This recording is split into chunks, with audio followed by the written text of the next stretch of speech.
Trade ban to treaty suspension. India's 10 big moves against Pakistan after Pahalgam attack. Days after the deadly terror attack in Jammu and Kashmir's Pahalgam that killed 26 civilians, the Bharatiya Janata Party BJP on Monday shared a detailed post on X, formerly Twitter, listing the sweeping measures India has taken to punish Pakistan and tighten pressure on its military and diplomatic establishment.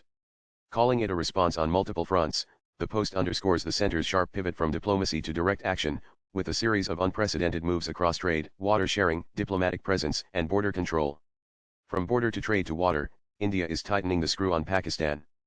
Pakistan_attack pic.twitter.com xmfitq toa BJP for India May 5, 2025. India has banned all imports from Pakistan, including transit goods that were earlier allowed to pass through Indian territory.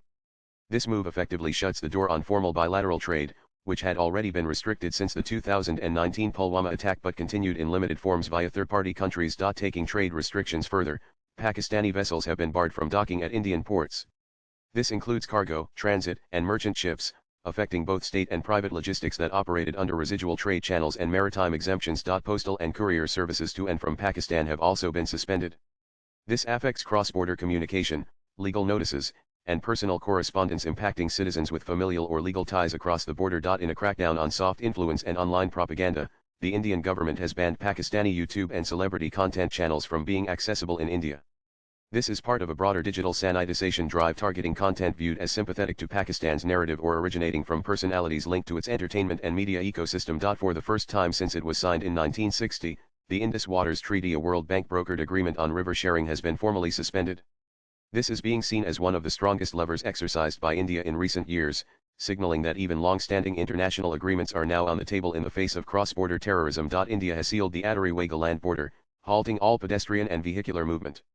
This includes trade, pilgrimage routes, and even diplomatic access points, effectively cutting off one of the last functioning land routes between the two countries. The SAARC visa exemption scheme for Pakistani nationals has been officially cancelled, revoking long-standing regional cooperation norms that allowed easier travel for certain categories of individuals, including journalists, diplomats, and civil society actors. All Pakistani military advisors stationed in India have been expelled, while Indian counterparts have been withdrawn from Islamabad.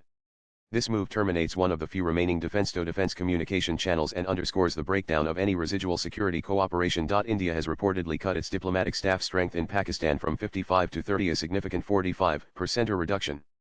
This is in line with broader disengagement efforts and suggests a formal diplomatic cold shoulder being extended to Islamabad. Homes belonging to the families of identified terror suspects have been demolished by Indian security forces, a message that those offering shelter or ideological support to militants will face severe repercussions. Together, these actions represent one of the most comprehensive coercive policy packages India has enacted against Pakistan in recent memory, combining economic embargoes, diplomatic isolation, physical deterrence, and symbolic ruptures. Swipe left for next video. While many of these measures had been considered in previous years, their simultaneous implementation signals a fundamental recalibration in India's approach, one that no longer views Pakistan merely as a diplomatic adversary, but as a persistent security threat requiring decisive and sustained pushback. As India sharpens its counter-terror doctrine, the message is clear: provocations like Pahalgam will no longer be met with just condemnation, they will invite calibrated consequences across every domain. Latest blogs.